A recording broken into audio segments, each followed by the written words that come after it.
be educated, but I'm so frustrated. Hello to my loneliness. I guess that ignorance is bliss. Take me back to before. Hello, and welcome back to the Clinically Average Podcast. As always, I'm Wolf, and joining me is my heterosexual life partner and bestest friend discovering philosophy. It's Patrick. It's me. It's you. I'm that guy. I'm him. Oh, you're him. I'm him. Where are we at? Episode 5. We are episode 5. Episode 5, Love versus Infatuation. Part 2. Part 1. But part 2 of re-recording, a little fun fact. Yeah, we done fucked that up. Completely burnt 2 hours of podcast last week. 2 hours of record time plus whatever it was to set up and chit chat and breaks but we did manage to save some organic fun we had there. Yeah. Couldn't keep it in the episode, but you'll see some outtakes from that. Yeah, that'll be a TikTok. That'll be fun. But episode 5, Love versus Infatuation. Always, if you haven't, go ahead and go over to the blog site, clinicallyaveragepodcast.com. Go ahead and read these posts. But let's dive right in. So, as always, let's get some definitions down to lay some framework here for this discussion. So, what is love? And baby, don't hurt me. Baby, don't hurt me. But inevitably, you probably will. So, as I say in the blog, I don't know what a good definition of romantic love is. Like, I know there is one. Yeah. But like I kind of go on like it's like a very abstract emotion where it's like you feel it. It's something you feel. It's something you know. It's something that definitely changes your perspective on things and how you feel. Like your actual physical body changes. I think in like a project in like high school, high school like health class was like, how do you define love? And like someone was like, I asked my dad, and it was like your palm gets sweaty, your chest starts beating real fast, you get real nervous, and then finally ask that girl out. I think, yeah, and I think what we're the point of this whole blog podcast here is like the versus differentiating. Okay, are you feeling love or are you infatuated? Okay. Because yeah, I think either way, I think it's confusing because I think both start out the same way. The butterflies in the stomach, yeah, the nervousness, the giddiness when you get a text message. Because I do think that is inherently necessary to trigger love. I don't think you can force it. Okay. It's a feeling because, like, just to play some inside baseball, we'll use some anecdotes here. Like I've been out in the dating scene, and you meet people and you don't feel anything like that, and so it's like. I know if I talk to people, like they'll like say, "Oh, but you start listening pros and cons." Mm-hmm. Like, oh, they have this going on. They have going. I'm like, but that's not sexy. That's not like passionate. That's just like you can look at someone, and identify. Oh, they have all these things going for them. And they have some of these things not going for them. Yeah. Therefore, compute that, and then you find love. It's like no. I feel like either way, when you meet someone, whether it turns out to be actual love or it's just a fleeting, ephemeral infatuation, there has to be a visceral feeling. Right. A feeling of love. But it can get you in trouble, and that's what we're going to try and talk about. How to identify if that feeling is good or if that feeling is leading you down a potentially dangerous path towards heartbreak. Well, we all love that. We're all familiar with that. I mean, I feel like most people, have been there at some point. But I do say the one thing I say, I think you have the definition. Yeah, the Webster's definition, love is a noun. Strong affection for another, arising out of kinship or personal ties. 2, attraction based on sexual desire, affection and tenderness felt by lovers. And 3, affection based on admiration, benevolence. Am I saying that word right? Did you say benevolence? Benevolence? Yeah. Or common interest. Mm. So that is the... So you have like that's the familial love, like friend, like, platonic love, and then romantic love, and then, or like just like lust. You can confuse it, like you have desire. Lust infatuation? I think lust goes into the infatuation category. Okay. But like, once again, I think you can confuse these strong emotions for oh, I feel so strongly, I must love this person. It's like, well, not necessarily. There's a differentiator somewhere, and we're trying to discover that. And try to navigate that physical reaction that you get. I do say the one thing about love, whether you want to define it, feel it, whatever it is, the one thing it actually is an emotional attachment.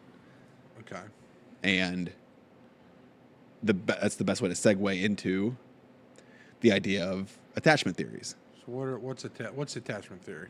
So some backstory on that. I read, I think back in like February, while I was still in a relationship, I read this book called The New Science of Adult Attachment and How It Can Help You Find and Keep Love by Amir Levine and Rachel Heller. Now, the keep part obviously didn't work.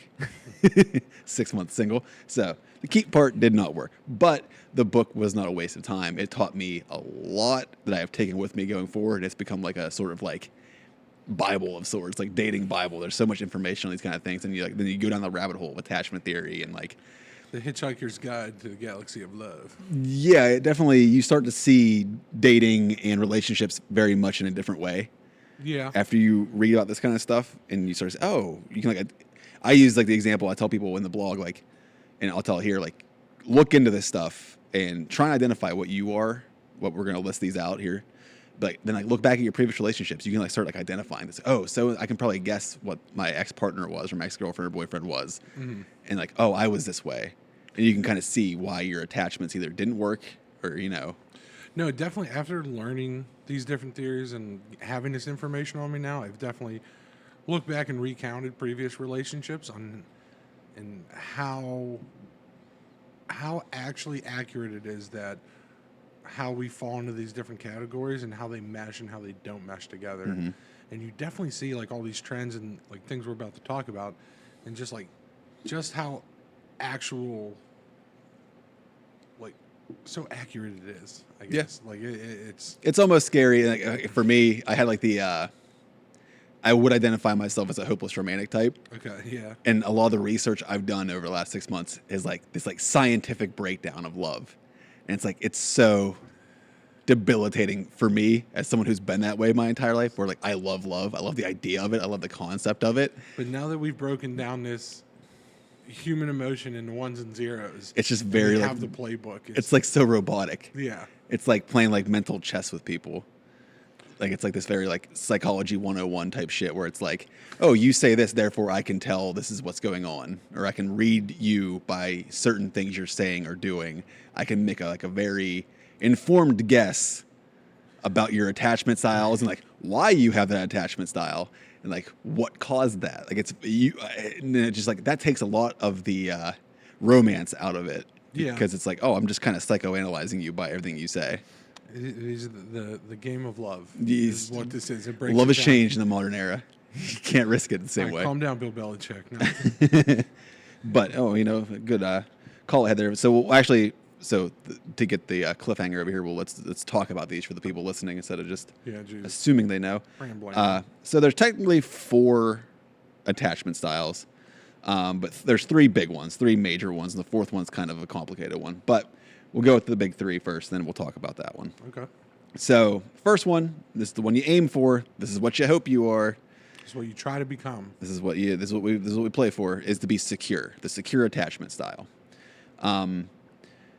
So I describe it as you're having the ability to be comfortable with intimacy, being able to succinctly communicate your needs, display boundaries and feelings in your relationship. You're a confident Tom Brady energy. Like how Tom Brady approaches a football game, you approach love. Okay. Do a lot of film studies. You follow the playbook, and you just perform and execute at a high level. I love Tom Brady. I love Tom Brady. No matter how much he fucked the Steelers over my whole time watching. It is what it is. Secure attachment style. You're very comfortable with intimacy. You're being able to communicate your needs, boundaries, and feelings in a relationship, romantically or platonically, familially. Yeah, and when we talk about this, it doesn't have to always be romantic. This also applies to like platonic relationships and like familial relationships. And it's also just a level of confidence within yourself. You have an inherent level of like self-respect and understanding your self-worth and you have a correct value assessment of yourself, and then you won't take any less. So it's like a lot of these comes from how you were raised in childhood. Is what determines. So we talked about nature versus nurture in the last week's episode. Nature versus nurture plays a big part in what your attachment style will be. And some of that's in your control when you become an adult, but a lot of it's out of your control. Yeah. And you got to kind of identify it and see what you can do to work on it. Like another podcast I was listening to on a similar topic, it was within even like the first 6 months of your existence, like can change how you fall into one of these attachment styles. A thing I'll be talking about in a couple of weeks, I'm working on a blog I don't want to spoil it, but they talk about how actually in your third trimester, while you're still in your mother's belly, there are things that can affect and determine this kind of stuff. Yeah. But we'll go, number 2, the second attachment style is, a big one is the anxious attachment style.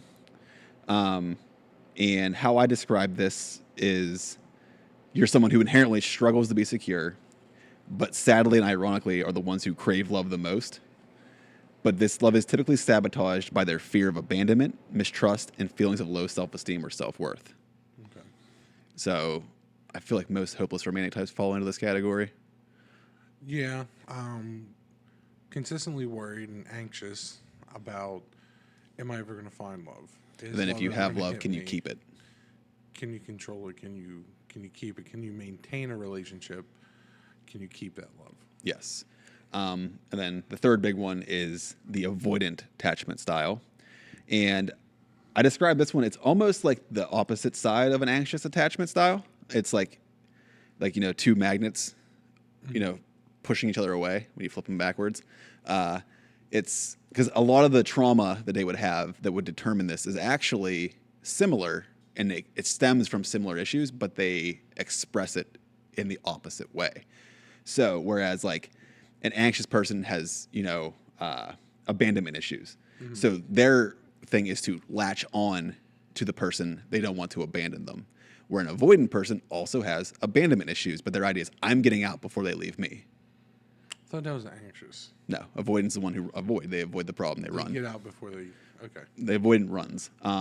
Or like, if they want to like talk out a thing. I said the thing here, like anxious people want closeness so much they basically have no boundaries, whereas avoidant people put up almost unrealistic boundaries, so to like keep you away, so they can't get hurt. So you can't hurt me if you never get this. So close. It's this, and I describe it like how like the dating pool is very much a big pool of anxious and avoidant people, who are the two people who probably shouldn't be together the most, but that's mostly what you're dealing with is anxious and avoidant dynamics. If you or your partner is not secure, chances are you are both some combination to some level and degree of anxious and avoidant. Anxious, avoidant. It's very common. Definitely reviewing and looking back on past relationships, I've definitely seen myself in those situations being the avoidant person. I have a theory. I don't know if it really is like a confirmed thing. I don't, because like the book was very much just like, here's what they are, define, here's how you discover what you are. And I've read about it, but I have this theory that I think you can be, it's a sliding scale. I think you can go through different phases. Mm-hmm. So I can identify myself in past relationships as being different in each one. Okay. Because I always feel like I'd come out of it and learn, I did this wrong, I should try this. I was definitely avoidant in once before, and then I was like, I identify that's a problem, I need to work on that. And then I feel like I can get to a secure point. And I think another thing is like whenever you can be one thing while you're stable, but when things go bad, you default to one of those. Anxious or avoid. Yes. Okay. So I think you can be, secure, everything's going good, everything's fine. And then when shit catches on fire, if you can't maintain a full secure facade, you're going to devolve into one of those. You have a baser one. So I think it slides. So you're saying like ended up being having a secure attachment style, is that something we grow into, or can that be someone's base level? I think that is, technically, that is the most common attachment style. Secure. Okay. I think because it's just people who are raised that way. You just have that. Okay. My theory on that is basically if you're secure, you're raised good nature versus nurture, did everything right, you probably went to high school, did good, went to college, met your wife. Now you and your wife both make 6 figures and you're killing it. Those are my ideas. Tom Brady and Giselle before, recent history. But, Well, that doesn't paint a good picture for your secure attachment style here. People change. People change. You can't stay happy forever. But that's my idea. So, like, when you're, like, in your late 20s and your 30s, like, I think a lot of you're dealing with is the leftovers. Yeah. I don't mean that in a pejorative way. A lot of us, things happen. You get divorced, just had a string of bad luck. But those relationships cause issues with people. Like, you have hang-ups and baggage you bring from previous relationships. So you start developing these personalities, these, like, attachment styles. And I think what you're dealing with, especially in our age, is a lot of people who've had a lot of failed relationships, a lot of trauma. So they are defaulting to anxious or avoidant. Okay. And finding a actual, genuine, secure person at this age who's, like, single by choice is rare. It's like a unicorn. Yeah. Is how I describe it on here. This is the unicorn that you hear about in all these dating influencers on Instagram and on TikTok and all forms of social media. Yeah. Just like, these are the unicorns. These are the one we're looking for. It's like, But most of them are not Yeah. actively in the dating pool. there are more unicorns. They just met another unicorn. And they very rationally general just, populace is settle down. unicorns.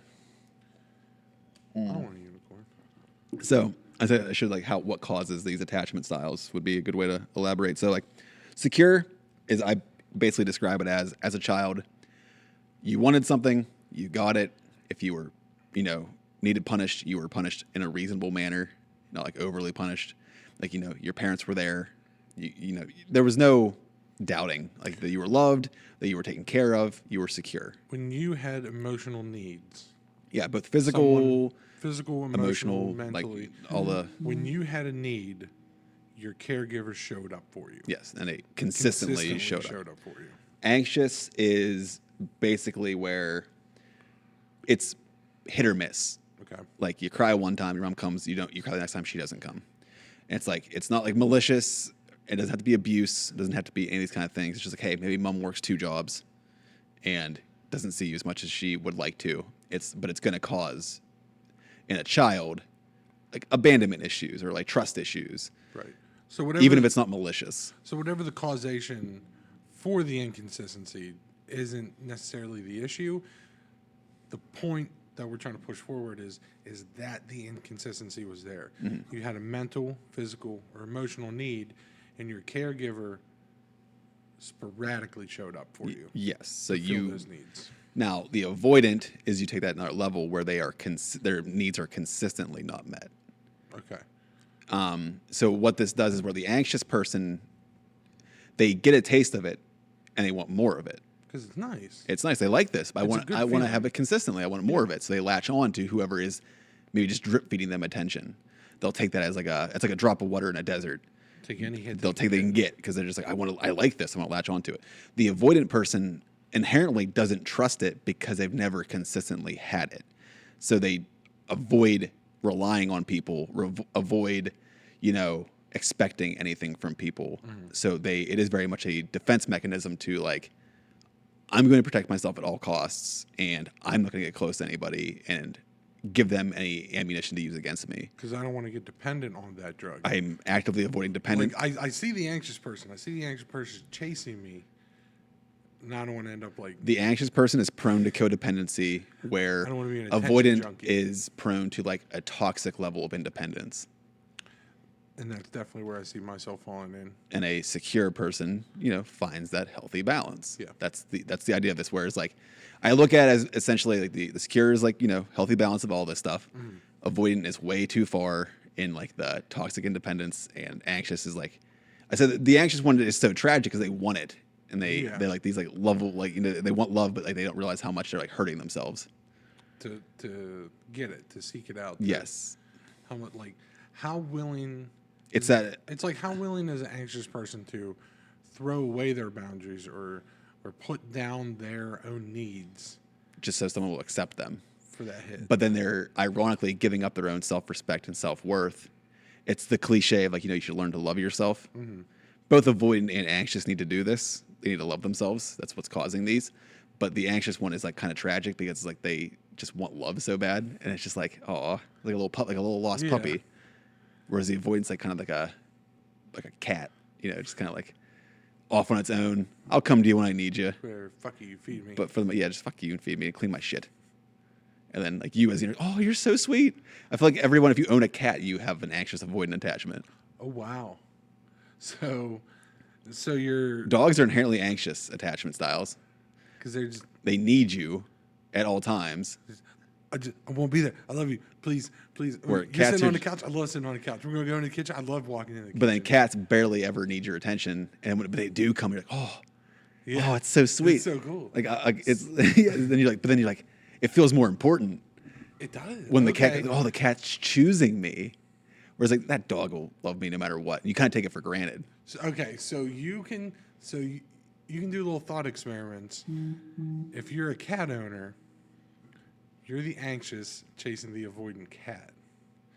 But if you're a dog owner, you're the avoidant with the anxious dog chasing you. I would actually posit it's the opposite from my experience. I feel like most avoidant people I know own cats, and most anxious people I know own dogs. Well, I mean, within the analogy for that relationship would be the dog and the human. The dog is anxious. The human's avoidant. Or secure. I would say yeah. Let's take the idea that you're like secure there, because The dog chasing you and loving everything you do and getting that attention is the example of. because a secure person would handle the anxious. cat and the dog in the same way. You're right. They would handle the anxious dog with the Tom Brady, calm, cool, collected, and they would whenever the cat comes to them. Oh, cool, the cat came to me, but they're not gonna like, get all sad and chase the cat. Like, oh, the cat will come when it wants to. So like I feel like I've understood from my experience. If I'm like I didn't think of this last time. This is now just popping in my head about the whole like people I know who are super anxious, and I would be if I'm being honest with myself. But I feel like I've gotten myself to a secure place. But I think historically I've been very anxious when it comes to this kind of stuff. Mm-hmm. The idea of a dog is great because it loves you unconditionally. It smothers you with affection, and anytime you want affection, it wants affection. It's ready for affection. Like it's always down. 100%. It is always willing. Cats, I feel like the people I know in my life who I would describe as very avoidant always have cats because they're low maintenance. They don't. It's not because the cat doesn't want attention. It's because they don't have to pay that much attention to the cat. The cat will do its thing while they do their thing, and maybe eventually they kind of meet up and do their thing. But they don't have to actually be up the cat's ass, and the cat is not up their ass. Is it bad if that sounds good? I kind of like the sound of that. Like I've gotten to a point in my life where I think this is like a test that maybe I've become secure in a lot of ways. That for me, sometimes when I have the dog is overbearing. Yeah. It's like, oh man, like you are up my ass. Well, time out. I love dogs. Love my dogs. Everybody loves dogs. But like I used to say to myself, like I'm more of a dog person over a cat person. I used to say that. Anymore, and I don't have cats anymore, but I kind of miss my cats because it's like, oh, I would be like, because like if I go in, like, it's nice when you come to the door and the dog greets you and he's up here. Oh my god, you're fucking home. It's like it's a great feeling. Love that. But then sometimes I'm just like trying to do something, and I have to like push through my dogs To get to just go do a simple task. Yeah. And it's like, all right, guys, like chill out. Go Go do something. Go entertain yourselves.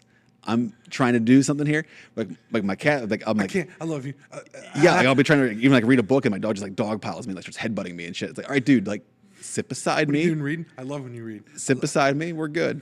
But like, I miss like doing that where I'd be reading and like the cat just comes over right here, like just like purring, and it sits behind me. Yeah. Not on me, just like right behind my neck, and just like chills and like looks over my shoulder. And it's like, oh, this is nice. He's just right there. I like this. It's like chill. But it's like I don't need. It's not a big emotional attachment requirement. He's just there. He's chilling. I'm chilling. We're doing our thing. This is kind of nice. Everybody's happy. It's like I don't know if that makes me avoid, but I think I got to a point where I'm like, I get it. But I feel like people I know in my life though, who are very avoidant attachment styles, are more prone to cats because it doesn't require them to emotionally invest in that other thing Right. that that much. But if a dog is overbearing to somebody who's avoidant because they don't like things being up their ass 24/7. Okay. They like their privacy, like being, just out of my personal space. I can have my independence. I need my independence, and you are like really codependent. Is there like a manipulation factor there? Because like is the avoidant person just like, I know whenever I'm in the mood for the attention, I know that the anxious dog will give it to me. Well, that's why like we'll eventually The get anxious partner. we can take that into the next thing here where like what causes this is child like I said, like some level of childhood trauma is what causes this. And this leads to trauma bonds. What are trauma bonds? So just keep a pin in that thought about the anxious avoidant thing, because I'm using that to go off of it. But the definition of a trauma bond is emotional bonds with an individual that arise from a recurring cyclical pattern of abuse perpetuated by intermittent reinforcement through rewards and punishment. So why anxious avoidant attachment styles, like when you blend them, become abusive and emotionally manipulative is because just what you mentioned there, where the anxious person just wants the affection of their partner. Right. Like, even if it's just a reasonable level, not a smothering level, just an acknowledgement of their presence. Sometimes the avoidant does not even want to bother with that. So then the anxious person is getting pent up, feeling like just getting in their head. You know, maybe they call it reactive abuse.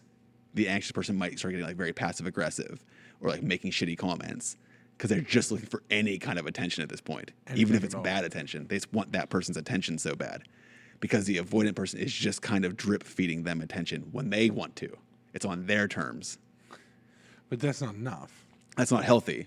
It's not healthy. It's not enough. It's not healthy. And to a point, it's like a lot of this is subconscious. Like, you can't even say people are doing this on purpose sometimes. It's just like it's just their natural habit. Yeah. So, but to the person who's anxious, it's abuse. And it's not abuse. Like, it's it's having the effect of abuse on that person. Yeah. So, is it abuse or is it like that? What's the term for it? It's like perceived abuse. Even if it's perceived, if it's having the same effects on your brain, it is. Okay. Just because it's not intentional necessarily does not mean it's not having the same effects. Right. That's why I say about the attachment styles, like, you can be getting it from parents who are not malicious and absolutely being well, but because of circumstances, maybe they're poor and they have to work 2 jobs, and you spend a lot of time with grandmas. Like, that's going to cause some kind of attachment style issue. It probably won't be secure. You're going to develop you away from security. It develops trauma. So I think people hear trauma, they think it's necessarily like malicious abuse. A lot of things cause trauma that are not intentional. I think a lot of people, when you say the word trauma, it's immediately associated with like the PTSD, like physical abuse or like actual or terrible, sexual abuse or full-on actual neglect. Yeah, like actual toxic, malicious. Which is why a lot of people, if you even bring it up with somebody that you may have trauma, watch the older generation get very pissed off and like defensive. Yeah. Because they think it's an insult. It's like, no, I'm aware. I'm a parent. I'm aware my kids are going to have trauma. They're they're a split family. Different adults have been in their life.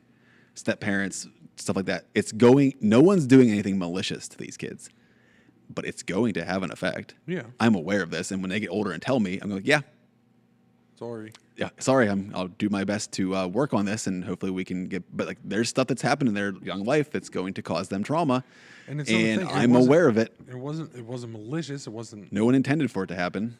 Just life gets in the way sometimes. So I think it's definitely a good way of like reframing trauma when we say this, because I think it gets thrown around, but it's like it doesn't always have to be a thing where it's like, oh, that person got the shit kicked out of them by their parents, or like abused, like maliciously abused. Not to discredit, that is abuse. That is trauma. Oh, 100%. That's big capital T trauma. Capital T trauma. This is like there's lowercase t trauma, which is still valid. It's still all 100% valid. It's all valid. I'm not validating it, but I think some people like try and amp up the word trauma. Well, they try and amp up. I think some people try to dismiss it as like, oh, I didn't do that. It's like, well, you did, but it's not intentional. Yeah. You can unintentionally traumatize people. Yeah.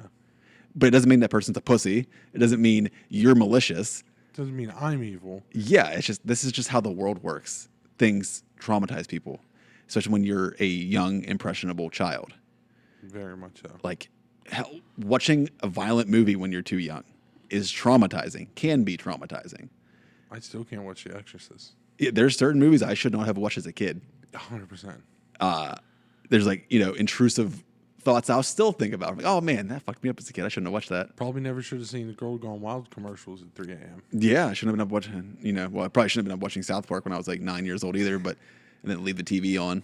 South Park's allowed to get away with anything. It does get a pass on just about everything. They can do whatever they want.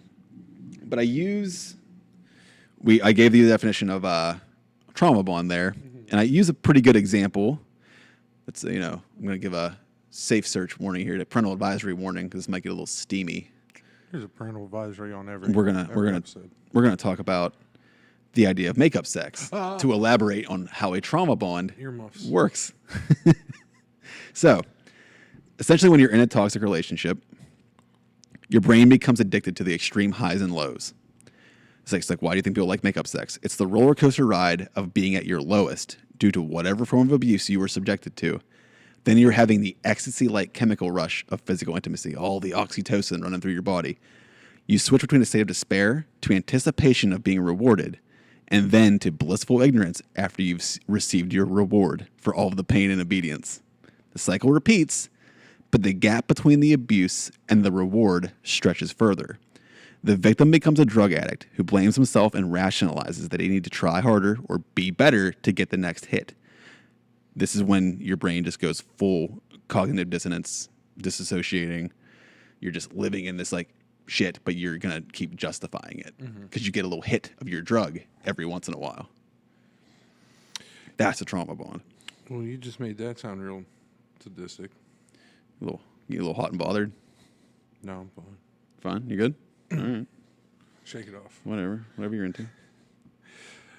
So yeah, we talked about childhood and how that dictates. So yeah, So we shouldn't be having makeup sex at all. I'm not saying we shouldn't have makeup sex, but let's just identify where that comes from. What it is. Let's understand what it is. Let's identify what it is. It's. So I think that's probably something we'll wait for in the next episode. Okay. But to kind of tie that in, so we'll avoid that for next. But what do you got next in your notes? After we go through trauma bonding, we're infatuated with love. Okay. So we talked about love and we defined love, but now we need to define infatuation and how we go through that. So a hard definition for that is infatuation, a feeling of foolish or obsessively strong love for, admiration for, or interest in someone or something, strong and unreasoning attachment. So the ending of that definition right there literally insinuates Strong, that it comes from an unhealthy attachment style. strong and unreasoning attachment. Yes. Okay. Now, we talked about at the beginning of the episode, love and infatuation when you start, it's a feeling. Yeah. Both are extreme feelings. It's just one, you should be able to measure why you feel that way with the love definition, where it's like you have a high level of respect for that person, or, you admire something about them. Whereas infatuation, the definition itself literally says it's like unreasoning. Mm-hmm. It's like foolish, over the top. It's like you can't even explain why you feel the way you feel. You just feel those feelings. You just feel those feelings. So you're like, well, I feel these feelings. They have to be right. Right. But you're not really assessing why you feel that way. You're just going with the feeling. Okay. Where I feel like love is where you feel the feelings, but you can also identify why you feel the way you feel. So, and I guess that was a point to tie these two things together, is like you feel the infatuation. Mm-hmm. You feel the butterflies. The butterflies, what do you call them? The anxiousness. All these different things, and the visceral reaction that your body has to these feelings. Mm-hmm. But then is the love also adding on the X's and O's of why this is correct? That's you're thinking just what I was thinking there. So like we talked about earlier, people talk about like dating. You go out there, you meet somebody, but you don't feel anything. But you could sit there and do like a list of like pros and cons and be like, oh, here's why it's good to be with this person. This will be healthy. Like obviously, me and this person, this is an objectively good situation. She seems secure. I'm secure enough. She has all these things going for her. This seems right, but you don't feel anything. I'm just not excited. But I feel like here I am. I just feel. Just feel. The idea would be you meet someone, you get those feelings, all the butterflies, I think. Then you do your pros and cons list. Okay. And to see how genuine that is. So, like, if you're feeling the feelings and then you go make this list and you can't list anything, I just feel it. They're so hot. Or, like, if I don't know what it is. Like, they have a really nice car. Oh, my God. A nice car. Oh, my God. I hate Valley Girl. Then it's like, okay, that's probably lust or infatuation we're dealing with here. But if you can list a whole ton of pros about their quality as a person and things going for them, it doesn't mean it's love because, once again, this is still early stages. But I think that shows there is a potential for love, For it to be love. for it to become love, because love doesn't happen overnight. That's infatuation. That's limerence. That's lust. I think, yeah, but if there's no feeling, no spark, as people call it, to begin with, I don't know how you turn that into that emotion. I don't think you can. It feels like manufacturing it. Okay. So, like, Which would be the opposite of infatuation, not even love. It's like when you see people who are like in relationships for a long period of time, and it feels like they don't love each other. They're just doing it like an arranged marriage, and then they're like 40 and the kids are all out of school. They fucking hate each other. So it's like, oh, we were good on paper. So somewhere, like some interview, document, whatever, some source of media that I ingested. There's just so much these days, you know. It's all over the place. Just information we got just all over my Information soul. book. All right, that's a good image. All right. Anyway, You look sticky. You need a shower. Got all that information all over you. just covered in. What would your information. father think? Someone's son. I'm someone's son. You are someone's son. You just got information bukkake all over you. It's good. So you were saying? So somewhere they were talking about like those arranged marriages. Like they start out like, yeah, it's kind of bullshit. Like I've been chosen. Someone has been chosen for me to love and to marry. But I guess a lot of those, like through that process of like, okay, we have to get married, we have to start a life together, and we're supposed to have kids, and then it grows into like a calm, steady love. Like you see a lot of cases with like the arranged marriages, like it starts out like kind of like the angsty teenager thing, like, no, fuck you, Dad, I'm not marrying that girl from so our families. Just because you want me to? Yeah, I'm not doing it because you want me to. But I guess a lot of those situations like grow into actual, true, loving, caring, healthy, secure relationships. Yeah. Well, that kind of goes into one of the other big quotes is like, love is a choice. So Okay. like, I think at a certain point, you do have to just choose like that you love this person. I wouldn't say my thing. So like the arranged marriage, I think is like probably from a cultural difference. Sure. There's something there. So maybe we can't really relate to that. That's fair. It's not very common, in our country and with, The U.S. I mean, different religions do, but Yeah. compared to other countries, it's not that common here. So I could probably wager that's a cultural thing that they just kind of like accept it and can rationalize it in a different way. But like, But I do that think- idea of like how it grows into. I think that part is still holds true. 'Cause I do believe at a certain point when you're in a long-term relationship, you are choosing to love that person. Like it because the one quote I remember hearing before, which was really good, is like, love is a feeling. Feelings change. Like love, happiness. Happiness is a feeling. You're not happy 24/7. Even if you have the best life ever, you're not happy. You're going to be a grumpy Gus at some point. You're going to have a bad day. You could be a millionaire on a yacht doing whatever cool Tom millionaire Brady things. has bad days, maybe. Tom Brady has days he wakes up and he probably just like, I don't want to get out of bed. But he does it. But he does. But it's like, Puts on all of his rings, and he does it. and for everything he does, he always has those 5 rings on because why not? He's Tom Brady. 5. Yeah, oh, yeah, he's 6. He's a whole gang. He's a He has a whole- whole treasure chest full of Super Bowl rings. I mean, yeah, if he has, but right there, if Tom Brady can have a bad day, you can have a bad day. If Tom Brady can have a bad day, I can have a bad day. But back to the point of that is like, yeah, basically, at a certain point, you wake up, you've been with somebody for 5 years, you wake up the day, it's a choice when you wake up that you're going to love that because you might wake up not feeling anything, but throughout the day, your feelings change. It's a thing where some people are like, I don't feel anything, therefore this mustn't be love. I'm going to find a way to get out. Where other people are like, oh, today I woke up, it doesn't feel like love, but I'm going to choose to love this person anyways. At a certain point, I think that each day you have to make that decision because the overwhelming, like passionate love that you have early on always goes away. I don't know anyone I've ever talked to or heard interviews with where they're like, yeah, I'm as passionately over the moon in love with my wife or husband the way I was like in the first like 3 months of like meeting, that honeymoon phase. Well, you hear, okay, not discredit that, but you do hear of like after choosing to love that person day in, day out. And then it's like, 50 years down the road and your wife's doing something cute and it just like sparks that in you. Yeah. But that's not an But everyday you- occurrence. That's yeah, not an it's every day, moments. every minute. Like in the beginning, it's like, oh, I know where rainbows come from. That girl's asshole. And it's every day. You're just, oh my God, every day's rainbows. As I found out where rainbows come from. But then you have stretches where you don't feel that way. Right. But you can still, if you love that, you make the choice. Oh, we're having a bad day, having a bad week, having a bad month, but I still love this person. Yeah. It ultimately will have to kind of be a choice because you can go weeks, months feeling like shit, but having nothing to do with your partner or what's going on. You're just having you're having a rough patch. Yeah.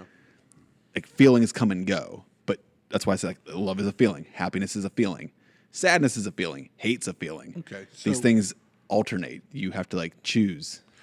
when we're expressing this idea, and when I like read the article and was thinking about this, putting my notes together, I kept falling back to and trying to make an analogy to the motivation and discipline.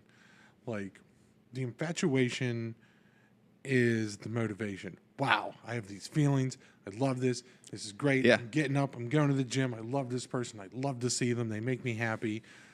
But the love is the discipline. Yes. I'm having a bad day, but I'm still going to get up and I'm still going to go through the motions. And I'm going to get up and I'm going to go to the gym when I feel bad. And I get up and feeling grumpy, but I'm still going to love this person. Yes. That's a great analogy. Thank you. Yeah. That's like exactly how it is. Like we're like, yeah, I love going to the gym, but some days motivation my will body is not feeling it. Some days my mind is not feeling it, but I make a choice and I go.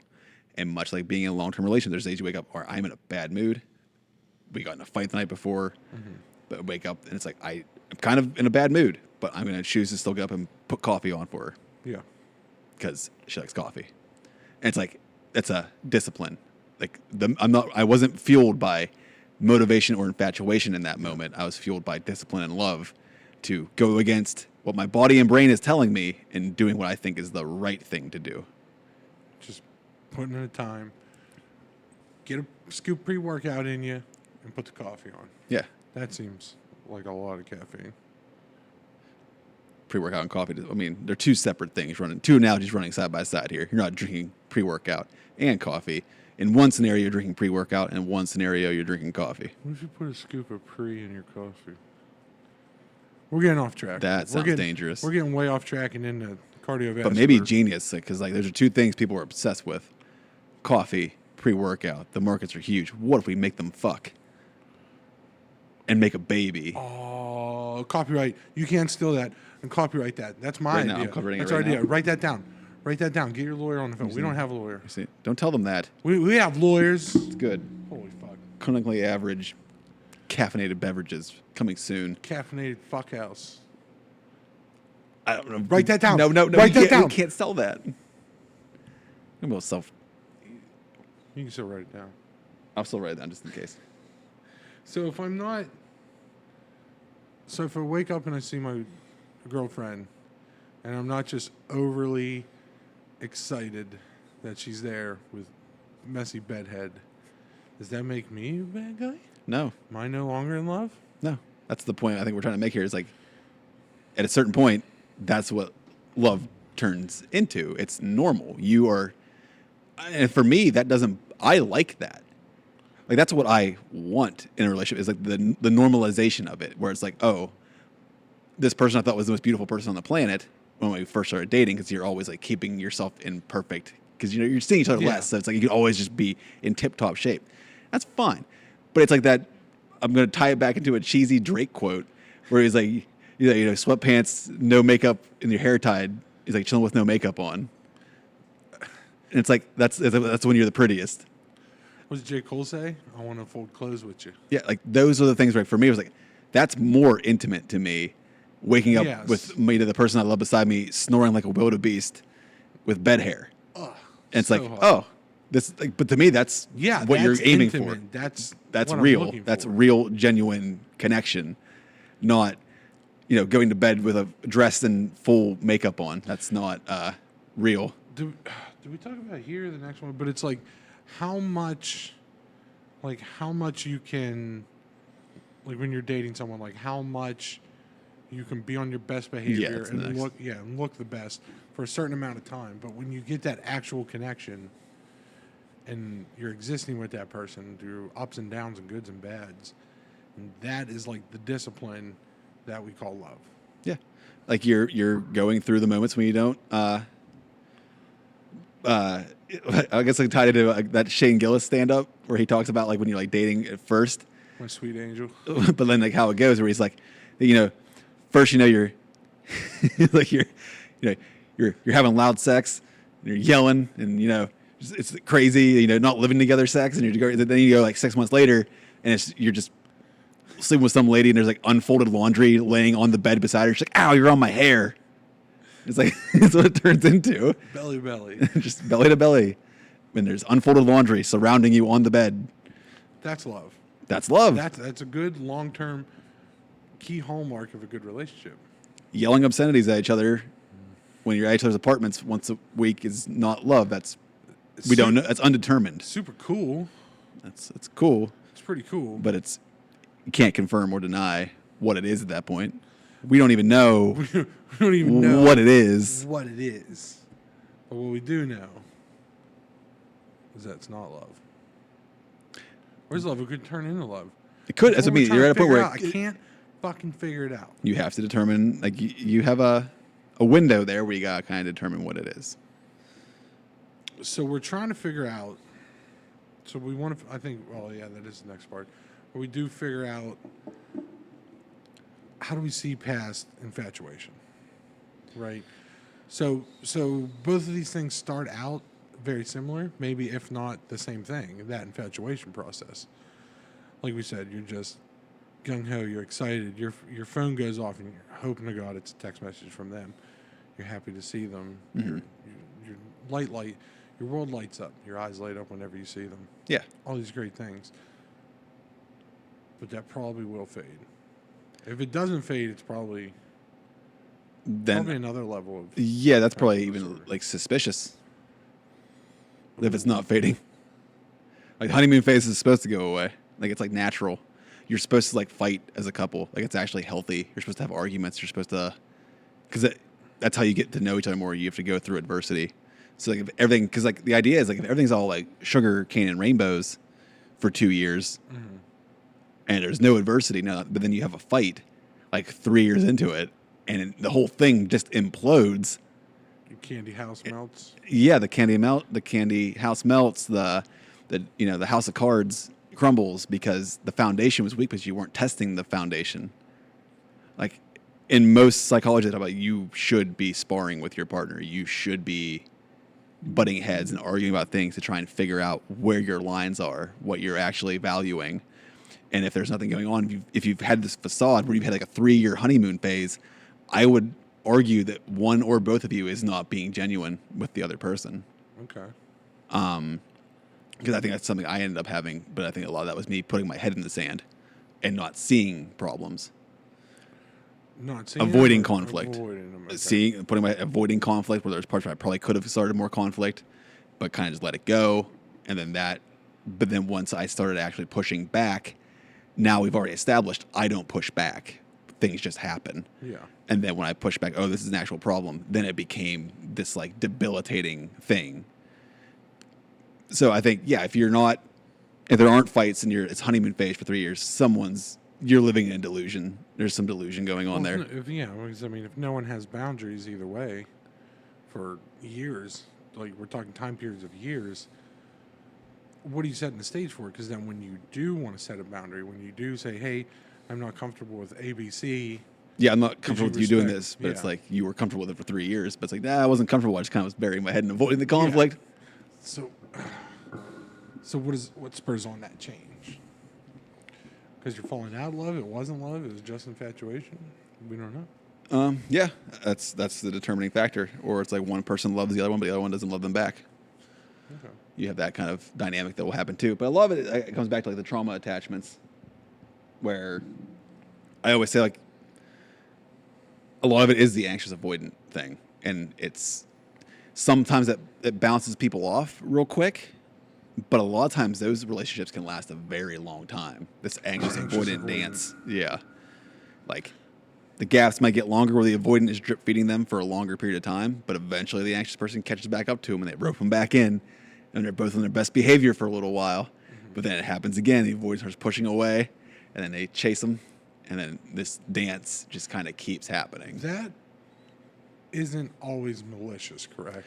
I would argue a lot of times it's not malicious. A lot of times it's just subconscious defense mechanisms. Because the avoidant, because I know, like I said, whenever looking into these theories and trying to identify where I found in, like I would, especially in a past relationship, I definitely would now categorize myself as an avoidant. Just because there were times where it was like, maybe I did set boundaries that were a little unreasonable. Or maybe there was, because like I'll deal with things with space, right? Yeah. Even outside of relationships or whatever the conflict might be. And I'm sure this comes from childhood trauma, how I was raised, the different dynamics in those relationships. But it's also something we always talked about in school, like relevant to like safety management and stuff. If something goes awry, something's bad on a workplace, we can't dive into it. We're just going to get hurt. We're going to further exacerbate the problem. So like one big concept is, and this is what I would translate in my trainings when I was doing safety trainings, it was always, okay, something bad just happened. Stop, step back, let's evaluate the situation, get a game plan, and move forward the best we can. And I think that idea I've kind of translated, like subconsciously, actively, I don't know, but that's kind of translated into like my everyday life. So, I don't think that necessarily makes you an avoidant. That wouldn't categorize you as an avoidant. To like pulling, but it's like pulling. If you're, it depends on how you're communicating it to your partner, especially if your partner is anxious. Okay. I think a lot of it comes down to communication, like letting them, don't just disappear. Don't just like take space. Sure. Be like, tell them what you're doing. Okay. I don't need space in the fact that, I need space as in like seeing other people. Yeah. It's like, no, I need to like process what's going on. Yeah. I need a little bit of space. We're not going to, there's a good analogy when you're saying that, we're out of the stoicism era, but like the one Ryan Holiday book, Obstacle is the Way, is literally about what you're talking about, where the idea is you're going down a path, big ass boulder in the way, down trees, wreckage everywhere. Your initial thought is like, if you're just going gung-ho, all right, let's just fucking blow through this motherfucker. Let's just go right through it. It's like, but how much energy are you expending? Like, is that worth it? Or is it quicker to just take a step, take a breath, assess the situation, and maybe take a shortcut route around it? It might be not even a shortcut. Take the route out around it. So like, and maybe it might take longer to take that route out around it, but what you're saving in stress, resources, and everything else that would cost you to just punch right through the obstacle, it might be better to take the more strategic route and delay the gratification and go around the obstacle. Or you're also avoiding burnout, trying to just ram through something. Yes. Instead of leisurely working around a situation. So, like, I think where the anxious and avoidant get in trouble is the anxious is very much the let's just blow through the boulder. Let's you sit here and talk this problem out and just right now blast through it. And the avoidant is like running the other direction. I think a secure person. Stop, step back. Stop, elaborate. Take a breath. And let's figure this out. Okay. Like healthy communication. Anxious over communicates. Is how I would describe it. Anxious over communicate. Like oversharing, over analyzing, getting in their head. Doesn't communicate. Avoidant is trapped in their own head, does not want to share it. They're probably thinking a lot of the same things, but they don't want to share it. They don't trust anyone to know their inner thoughts because that makes them weak. That's a liability. Because now they have to rely on another person. A secure person dictates who they think is worth sharing with. So they'll overshare with one person, but maybe not overshare with this person. So that's actually like a secure tactic? I think, like it says something like secure can like borrow from both. They take like avoidant and anxious are inherently just extremes. Okay. is Like what it you is. said, We're working on a spectrum. the secure is like in the middle ground, the healthy they think. Okay, this situation requires me to maybe take a step back and not be so gung-ho about it, and let's just take a step back. Let's reasonably talk about this. Whereas anxious is like, they're not going to take much action. They're just going to over-analyze and talk the situation to make themselves feel comfortable. Just start shooting. Yeah, just fucking figure this out right now. And avoid just like, all right, I'm going to just take a step back. And then they kind of just keep taking steps back. Like the nosy guy slinking away from the crime scene. Yeah. Like, no, oh yeah, what's that over there? And they kind of bolt. Hey, look over there. Yeah. Oh, look, a squirrel. And they just take off. Oh, look, a piece of candy. Yeah. So, yeah, I don't know. I think we've kind of succinctly wrapped up this part of the... Yeah. Because we got a lot more stuff we can talk about, but it's kind of like we want to wait for the next episode. No sense in starting now. Almost like we're going to make a part 2 to this. Almost like there's a part 2 to this. Huh. Well, Spoiler.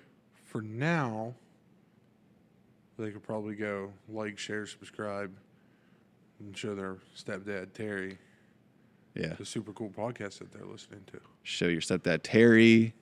Show all your friends at work.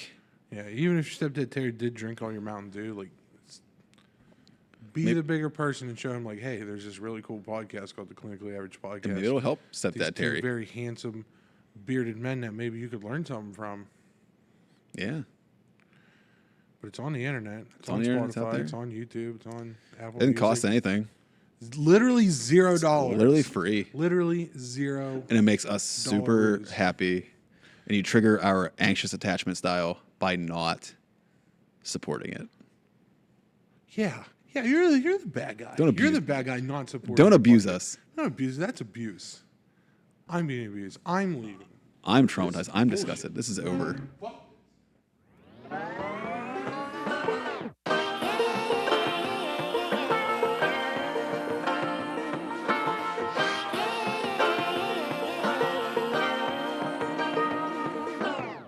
I like to be educated, but I'm so frustrated.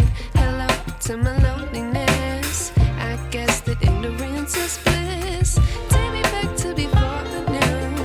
Rewind, take it out of cue. Innocence can be a young man's game. Signed up for the hall of shame. I wish I knew how much I miss not knowing that we're all screwed when we play our roles and ignore the problems.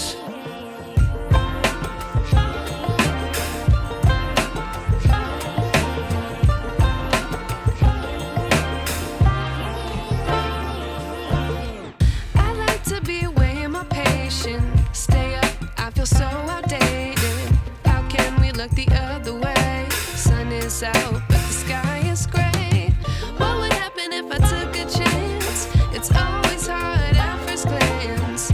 I don't wanna, but I know I gotta do it. The truth is hard to swallow. I think I'll chew it.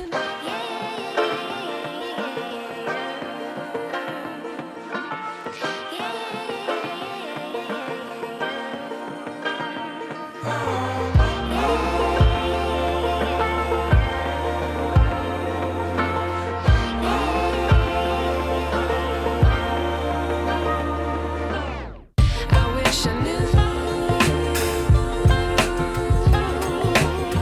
how much I miss not knowing that we're all screwed when we play our roles and ignore the problems. I wish I knew how much I miss not knowing that we're all screwed when we play our roles and ignore the problems. I wish I knew